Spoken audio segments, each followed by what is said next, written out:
Assalamualaikum warahmatullahi wabarakatuh. Kenalkan, nama saya Adini Auliativa di kelas D4F dengan NIM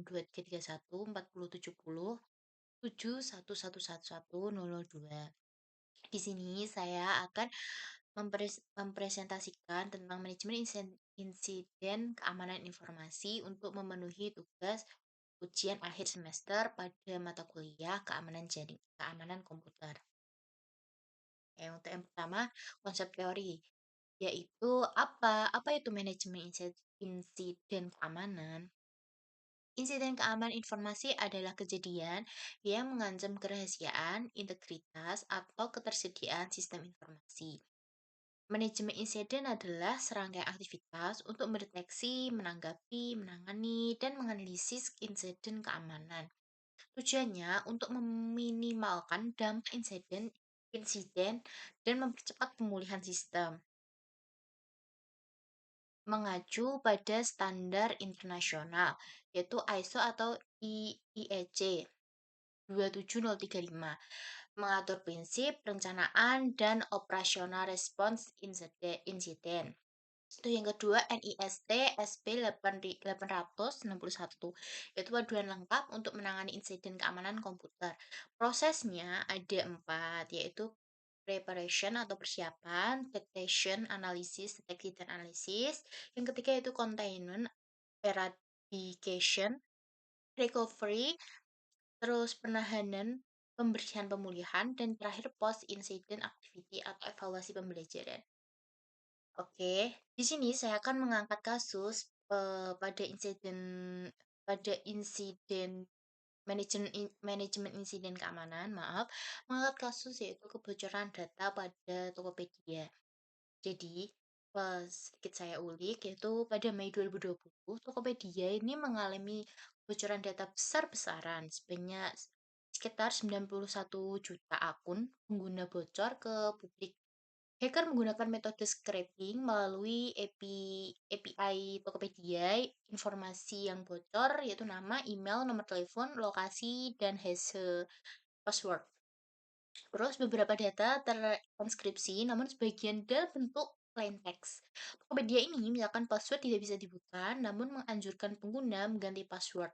Kerjasama dilakukan dengan Kemenkominfo dan BSSN.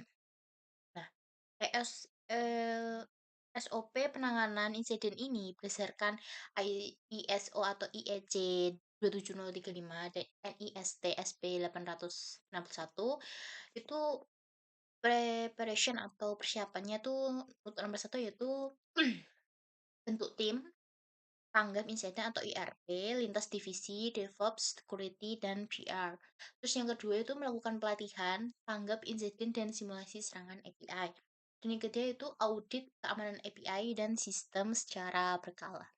Terus untuk detection atau reporting ini menggunakan Intrusion Detection System IDS untuk mendeteksi aktivitas tidak biasa pada endpoint.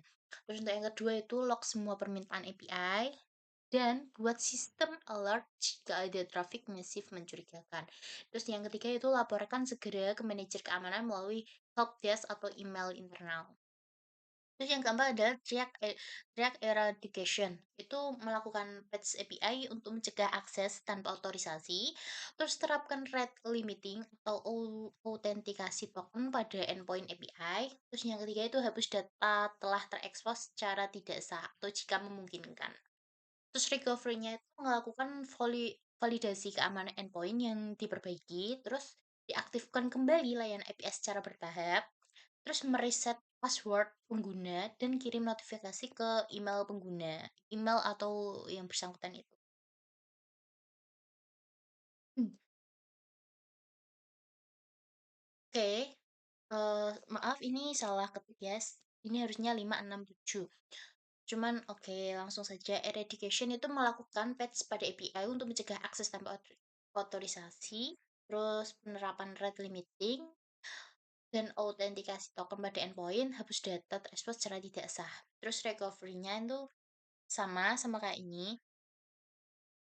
sudah saya sebutkan. Terus post incident review-nya tuh mengevaluasi insiden bersama tim terkait, terus memperbarui SOP keamanan API berdasarkan hasil analisis, dan yang terakhir adalah tingkat edukasi keamanan kepada developer dan staff. Bagaimana sih memitigasi dampak insiden tersebut? Nah, bagaimana caranya? Itu adalah SOP yang disusun berdasarkan ISO atau NIST mampu mempercepat deteksi dan respon terhadap insiden. Insiden dengan adanya prosedur deteksi dan containment, insiden scraping bisa langsung dihentikan sebelum semua data bocor. Eradication dan recovery memastikan sistem kembali pulih tanpa celah yang sama. Pelaporan dan review memungkinkan organisasi belajar dari kesalahan mencegah kejadian serupa. SOP juga memperkuat kepercayaan publik melalui transparansi dan tanggapan yang cepat. Ini adalah implementasi konsepnya. Ini adalah contoh versi tidak aman dan versi aman. Nah, di sini kenapa ini versi tidak aman?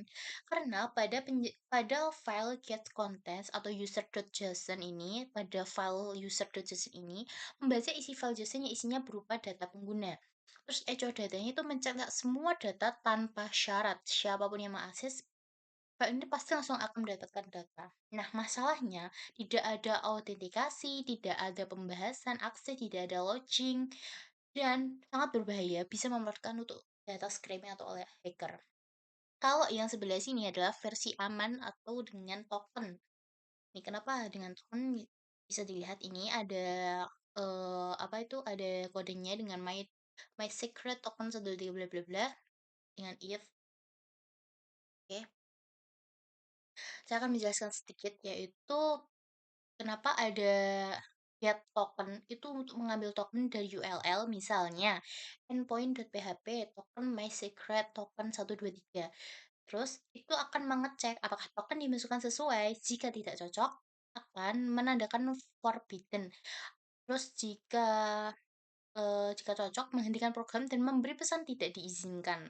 Auto ke logout gitu, guys. Terus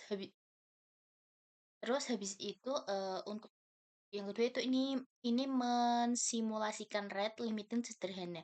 1 detik delay per request berguna untuk memperlambat bot atau scrap. File get content user Johnson membaca data Johnson secara biasa. Jadi kayak tidak ada autentikasinya, tidak ada apa ya, umpama itu ada keamanannya itu kayak masih kurang gitu. Makanya memerlukan, if token dengan dengan kode tersebut. Terus echo data ini dijalankan oleh token yang valid. Terus kesimpulan dari apa yang saya sampaikan ini yaitu kasus Tokopedia ini menunjukkan pentingnya keamanan API dan prosedur tanggap insiden. Terus SOP-nya berbasis standar ISO atau IEC 27035 NIST SP 861 terbukti efektif dalam mengurangi dampak. Terus implementasi konsep secara teknis sangat membantu organisasi menghadapi insiden secara sistematis dan profesional. Dan yang terakhir, dengan kombinasi teori, praktik, mitigasi, sistem keamanan akan lebih tangguh dan percaya. Mungkin cukup sekian dari penjelasan saya, kurang lebihnya saya mohon maaf. Wassalamualaikum warahmatullahi wabarakatuh.